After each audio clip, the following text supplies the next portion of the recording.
Seja bem-vindo à Escola Discipular e nós agora vamos para a segunda aula desse módulo que é a Volta de Cristo. Se você ainda não assistiu a primeira aula, então volta aí no vídeo que nós temos da primeira aula, então assiste lá para você poder entender melhor o conteúdo que nós vamos passar aqui.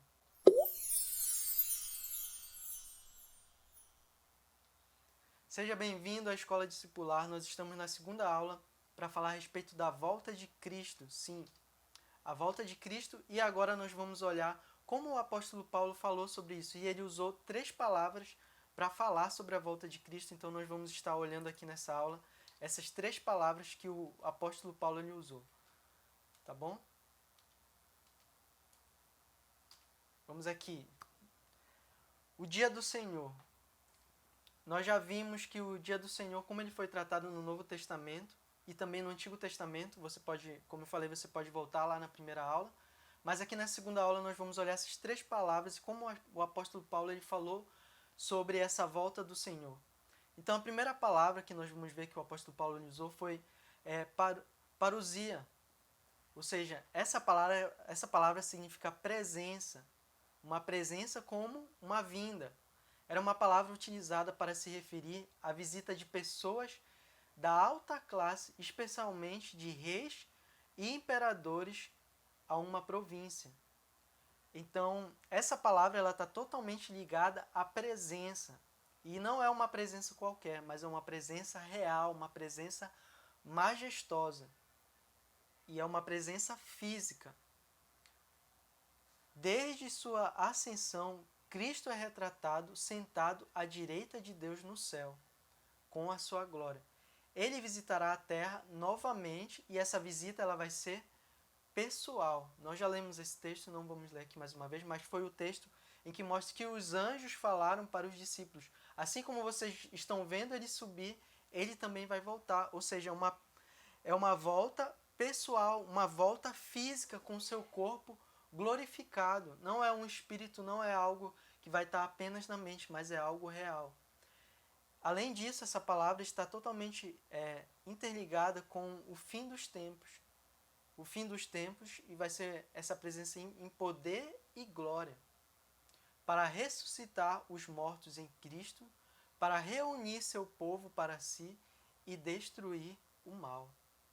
Esse é o significado dessa palavra, essa volta pessoal.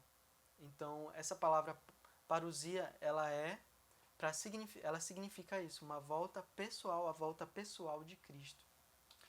A segunda palavra que o apóstolo Paulo utiliza é apocalipse, ato de desvelar ou descobrir algo.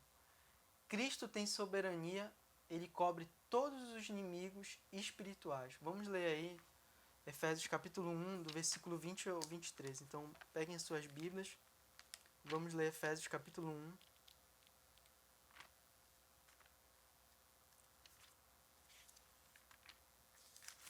Diz assim, Efésios capítulo 1, do 20 ao 23. Esse poder ele exerceu em Cristo, ressuscitando dos mortos e fazendo-os assentar-se à sua direita nas regiões celestiais, muito acima de todo governo e autoridade, poder e domínio e de todo nome que se possa mencionar, não apenas nesta era, mas também na que há de vir.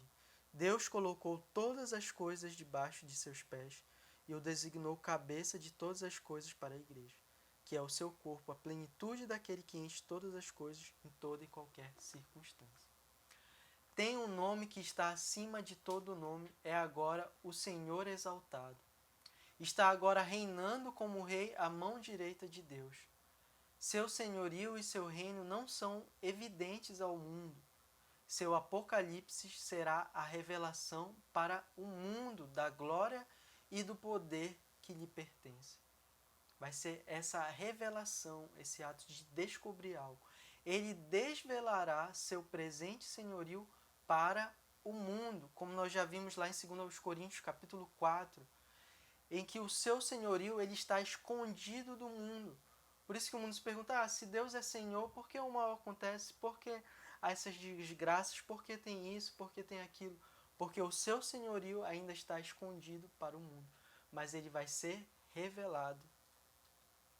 Além disso, a outra palavra que o apóstolo Paulo utiliza é epifaneia, ou seja, aparição, visibilidade do retorno de Cristo. O retorno do Senhor não será nenhum evento secreto, oculto, mas a entrada da glória de Deus na história. Vai ser algo presente e vivo na história de chegando na história. Meus irmãos, isso é muito importante para que vocês, como eu já falei, não sejam enganados de pessoas dizendo que Cristo, ele já veio, mas ele veio nos céus. Isso não é verdade, porque as Escrituras mostram que essa sua segunda vinda, ela vai ser visível, vai ser uma aparição. A esperança cristã é o aparecimento visível da glória de Deus no retorno de Cristo. A revelação ao mundo de Jesus como Senhor, quando vier com seus anjos poderosos. Vamos ler a segunda carta aos Tessalonicenses, capítulo 1, versículo 7.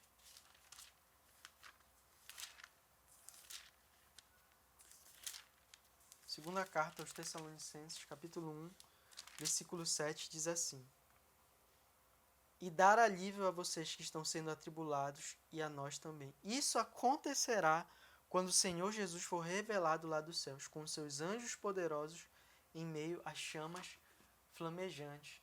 Ele vai vir com poder e com glória e vai ser algo visível. Com essas três palavras, Paulo mostra para nós. Então veja, parousia vai ser uma presença real, a sua presença pessoal, vai ser um ato de revelar, vai estar patente para todos, e essa aparição, esse retorno visível, é algo real e vivo na história. Não é algo que vai acontecer nos céus, nas alturas, mas é algo na história. Devemos então ansiar pela volta de Cristo. Devemos ter desejos pela volta de Cristo. Maranata, vem Senhor. Será que os cristãos de fato aguardam ansiosamente a volta de Cristo? A negligência gera um desprezo pela volta de Cristo. Conclusão. A salvação não é uma questão relacionada apenas ao destino da alma individual. Ela inclui todo o curso da história humana e a humanidade como um todo. A vinda de Cristo é um evento definitivo para todos os homens. Quando Cristo retornar, esse evento, essa salvação, ela vai ser dada a todo aquele que crê, e esse evento, a sua segunda vinda, ela vai ser patente para todos. Não é somente para aqueles que creem que ele vai se revelar com seu poder e glória na segunda vinda, mas vai ser para todos, vai ser um evento global. Significa salvação ou juízo, salvação para aqueles que creem e juízo e condenação para aqueles que não creem. A salvação não é meramente uma questão individual de respeito a todo o povo de Deus, e isso inclui a transformação de toda esta ordem física. Será um evento cósmico. O humilde Jesus histórico virá novamente no Cristo glorificado. Devemos ansiar essa volta. Devemos estar ansiando essa volta de Cristo. Isso vai acontecer como nós vimos. Vai ser real e vivo. Eu e você precisamos viver nessa expectativa. Quando uma criança ela cai e rala os joelhos, quando alguém fica doente, quando você é atribulado pelo pecado, lembre-se, um dia isso vai passar. Com a vinda de Cristo, ele vai completar a sua obra. Isso para nós, meus irmãos, o que padecemos aqui são sinais para que nós possamos ansiar pela volta de Cristo. Então pense, quando você está na igreja adorando a Deus, quando você está compartilhando uma palavra, quando você está louvando com os seus irmãos, ou quando você vai ali se juntar com os seus irmãos, você pode pensar, poxa, mas há falhas na minha igreja, há falhas nos meus irmãos, há falhas no meu pastor. E você deve pensar, glória a Deus por isso. Glória a Deus por isso. Por quê? Porque aqui ainda não é perfeito. Aqui ainda não é perfeito. Eu tenho apenas uma amostra grátis e ainda é como se estivesse manchada ainda.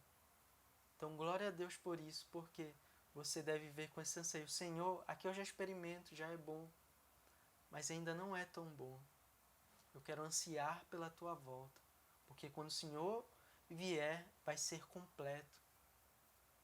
E eu quero viver ansiando pela tua volta, nessa ardente expectativa. E com essa ardente expectativa no coração, você deve viver, meu irmão. Para quê? Para que você clame a Deus para que Ele venha, mas também como uma emergência.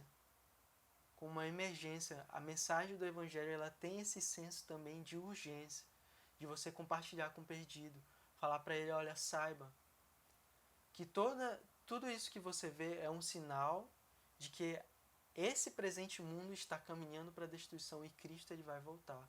Então se arrependa dos seus pecados e crê em Jesus como o seu Salvador. Ou seja, há essa urgência na mensagem do Evangelho para que você compartilhe, pois Cristo ele vai voltar. Ninguém sabe o dia e nem a hora, mas ele vai voltar. Que essa aula tenha abençoado a sua vida, que com essa aula você se coloque diante de Deus e pense, Senhor, eu não tenho essa ardente expectativa. Cria em mim essa ardente expectativa. Ou se você já tem, continua com essa ardente expectativa da volta do Senhor. Que Deus abençoe grandemente a vida de vocês, tá bom? Continue aí acompanhando as aulas da Escola Discipular e até a próxima.